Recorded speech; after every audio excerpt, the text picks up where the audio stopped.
Hello, folks, and welcome back to a new episode. I apologize if I did not upload anything this week, but as always, I've been extremely busy with real life. So, this is another, I would say, sad and humiliating episode because, well, the title already spoiled everything.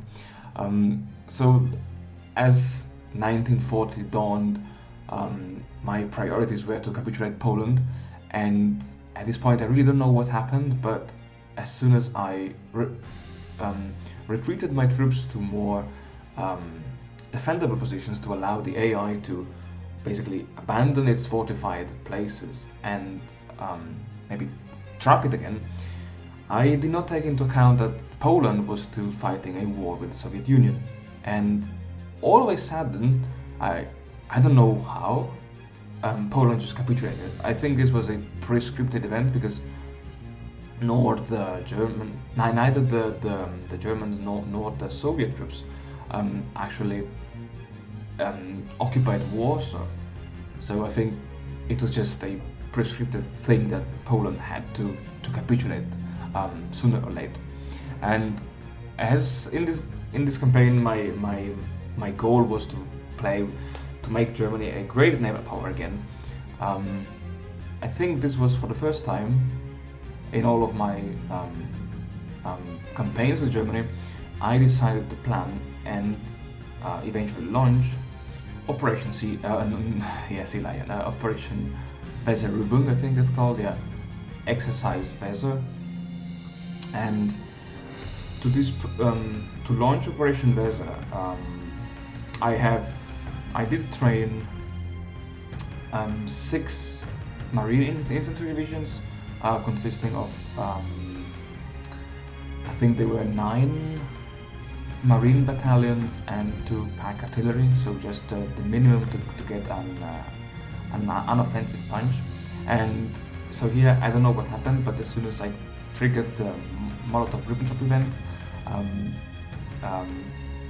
this bunch of territory was given free again back to Poland.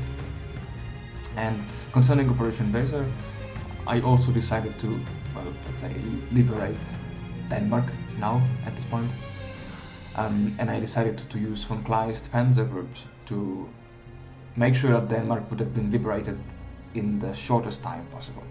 I also don't know what happened. I think I misclicked something in 1938 or 1939, but I found that my battleships Bismarck, Tirpitz, Scharnhorst and Gneisenau have been now converted into aircraft carriers, which was very unfortunate because when I saw it I was like, oh shit, what did I do? And anyway, now I realized it was too late to go back, and now I decided to play with the Bismarck as an aircraft carrier instead. And yeah, so I decided to launch immediately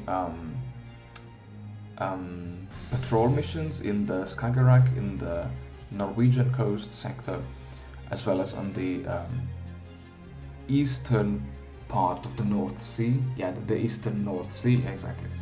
Just to gain air superiority, and as well I also supported the operation with 900 naval bombers whose task was to sink as many ships as possible in the eastern North Sea, which I must say they accomplished quite effectively.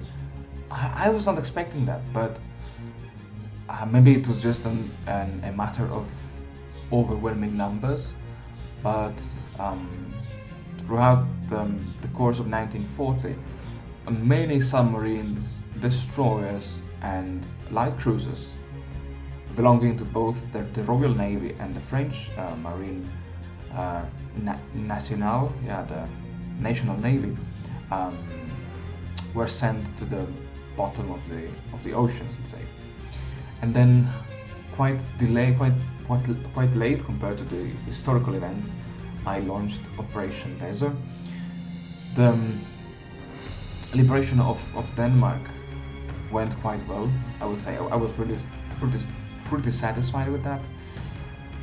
While things in Norway did not go as planned. So first of all, as you can see now, I decided to fall back the whole second army because I thought maybe it's better to send in some fresh troops. And while von Kleist's Panzer Group was liberating Denmark, already the first problems arose in I think it was Bergen because of a fierce resistance, and I didn't know the lesson. Now I did learn it. Never ever do an amphibious operation against an enemy port, because it's very likely that the AI would have fortified this port with some troops, with some garrisons. So never do it again. And here was my mistake. From the Christian Sun, the bridgehead, I decided to launch an attack to expand my bridgehead, and this led to this attack failed, and this failure led to a dramatic disorganization of the troops, and a subsequent Norwegian counterattack just wiped out 1 marine division and 3 normal infantry division.